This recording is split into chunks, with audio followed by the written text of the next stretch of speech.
In a small, quiet village nestled deep in the heart of Africa, there lived a young girl named Nia.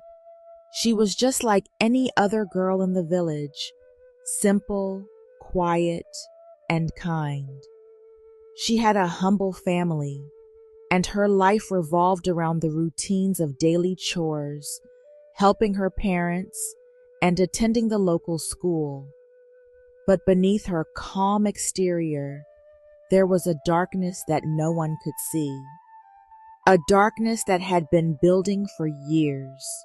Nia had always been a gentle soul, respected by her neighbors for her quiet demeanor and unwavering kindness. She was known for helping others, always offering a kind word and a helping hand. But as the years went by, Nia began to change. Something inside her began to shift, an anger she couldn't understand, an unease that seemed to grow with each passing day. The cause of her change was not a single event, but rather a slow, steady buildup of all the things she had experienced in her young life. She had been mistreated, betrayed, and abandoned by the very people she trusted the most. And it wasn't just her family or the people in the village. It was the men who had taken advantage of her kindness, who had used her for their own gain. Nia had always been taught to be patient, to forgive, but over time, that lesson became harder to follow. The kindness she had once given so freely had been met with cruelty, and the trust she had placed in others had been shattered. As the years went by, Nia's anger grew.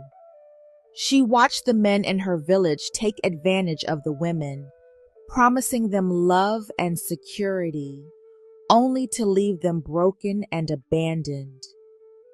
Nia had been a victim of this herself, deceived by the men she had trusted, hurt in ways that no one could understand.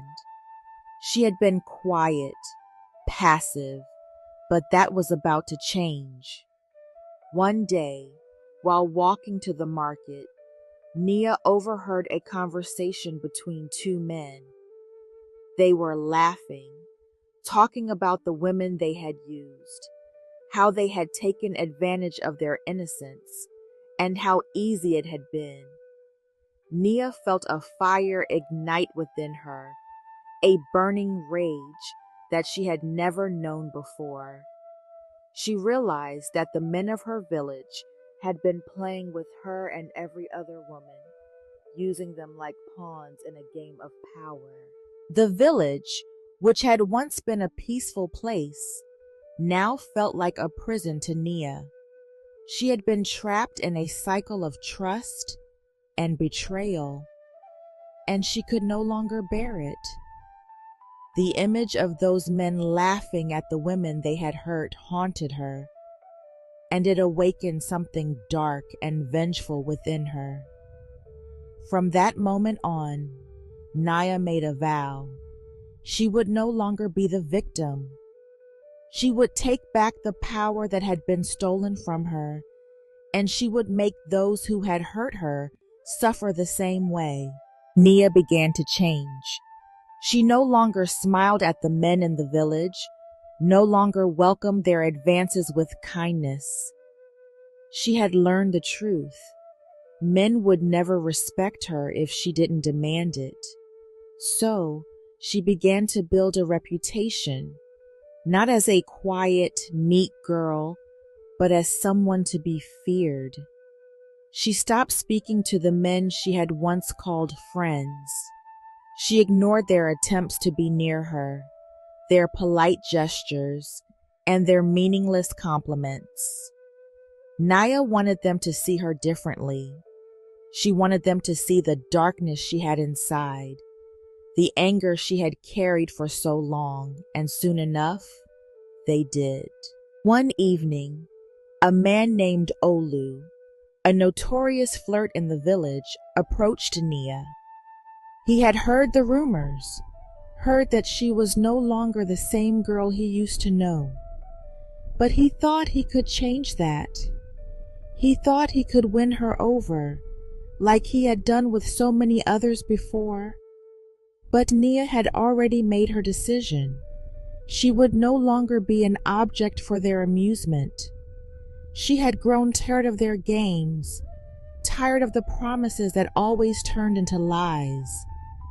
And so when Olu came too close, she did something no one expected. In a swift motion, she cut out his tongue. The village was in shock. Word of what Nia had done to Olu spread like wildfire, and everyone was left speechless. The man who had been known for his charm and bravado, the one who had used his words to manipulate women, was now silent, his tongue severed, unable to speak the lies that had once been his weapon. Nia's actions were both horrifying and captivating.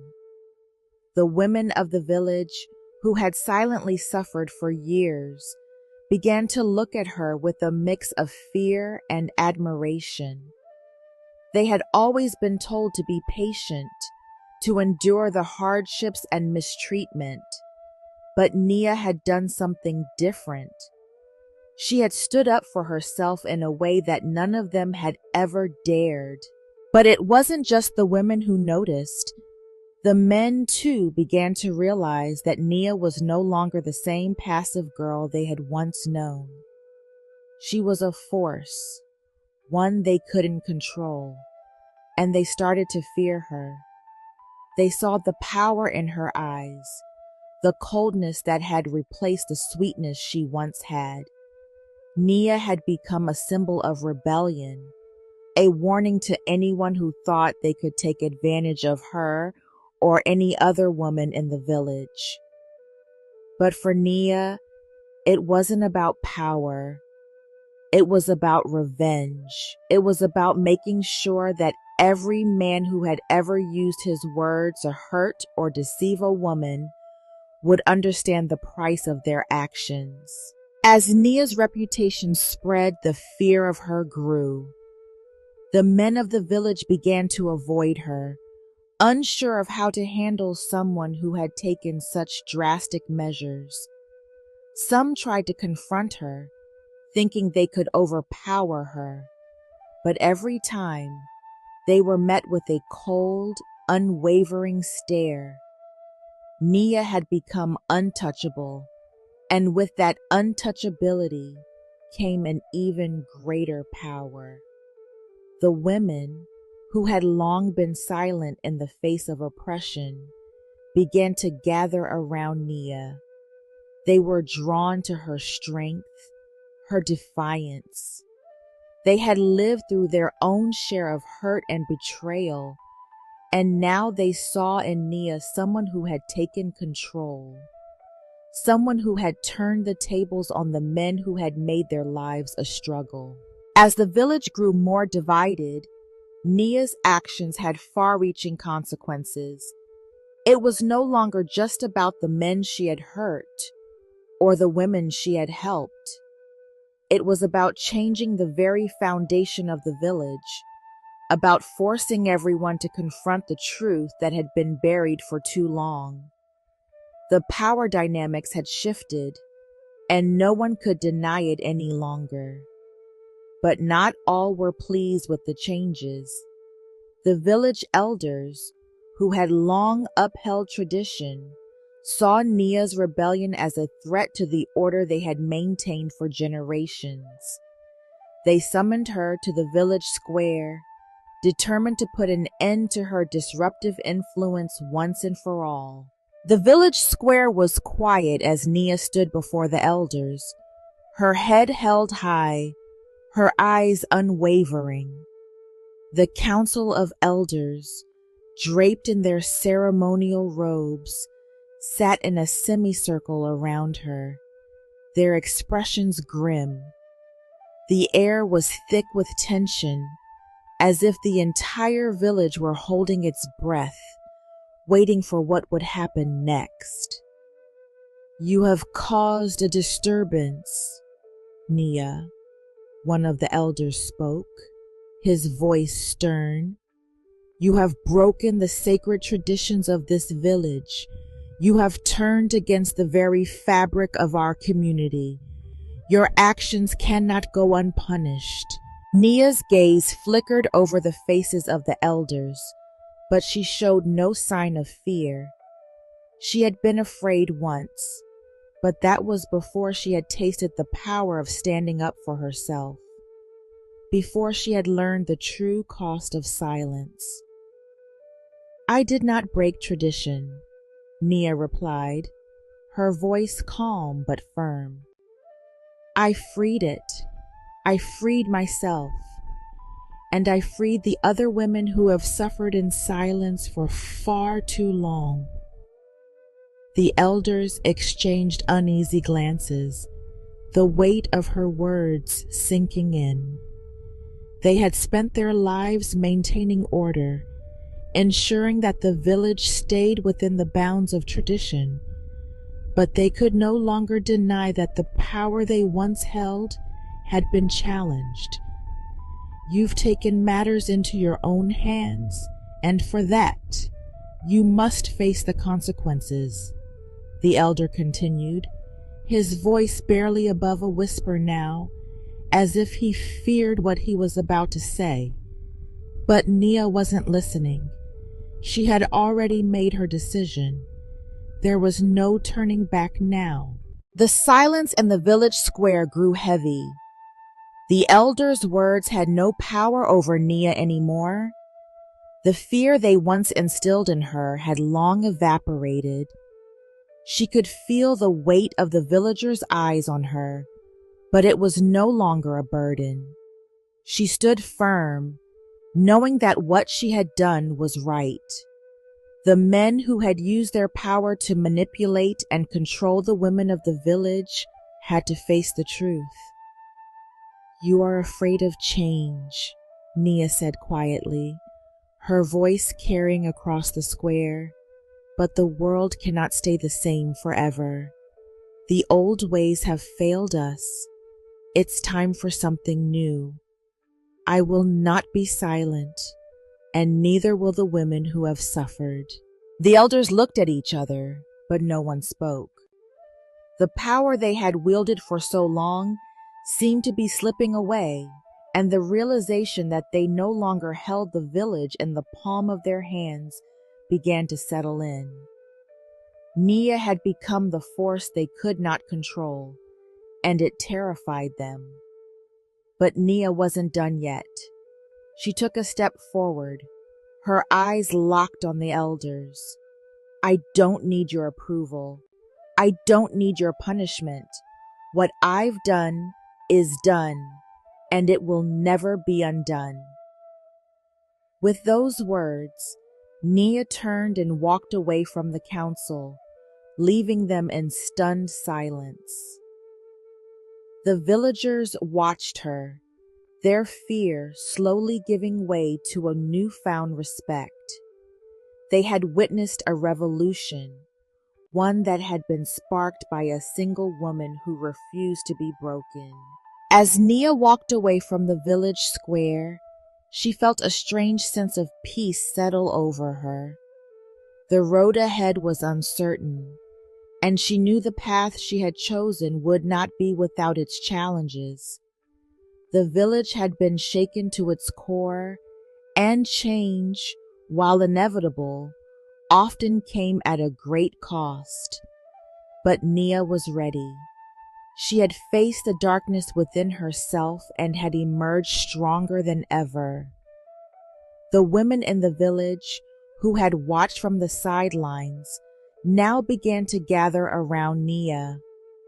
Some were still hesitant, unsure of the consequences of such a rebellion, but others saw in Nia the strength they had longed for. They too had suffered in silence, afraid to speak out, afraid to challenge the traditions that had bound them.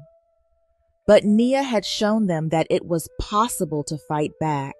One by one, the women approached Nia, offering their support, their trust, and their solidarity. They knew that the fight was far from over, but they also knew that they were no longer alone. The power of their silence had been broken, and with it, the weight of their oppression. Nia spoke to them, her voice steady and resolute.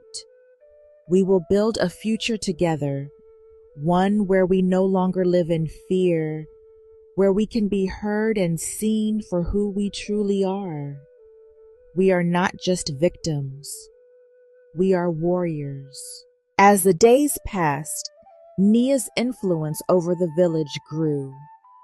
The men who once ruled with fear now found themselves questioning their authority.